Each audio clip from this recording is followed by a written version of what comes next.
As the pendulum is held upright, we can change the offset by changing this variable resistor. You know, bring it down or take it higher up, and it maxes out at 10 volts in either direction.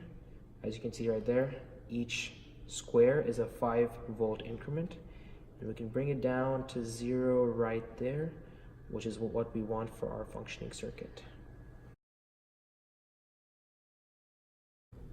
This is a demonstration of plus or minus 10 degrees correlating to plus or minus 10 volts on our circuit. It is at positive 10 volts and 10 degrees on the pendulum. And if you go the other way, it goes negative 10 volts and another 10 degrees the other way.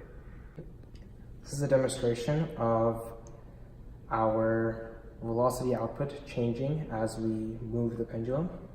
So as you can see, the blue line, right now it's not moving and it's at 0. And as we start shaking it, you start seeing changes in the velocity. And the faster we go, the more it changes.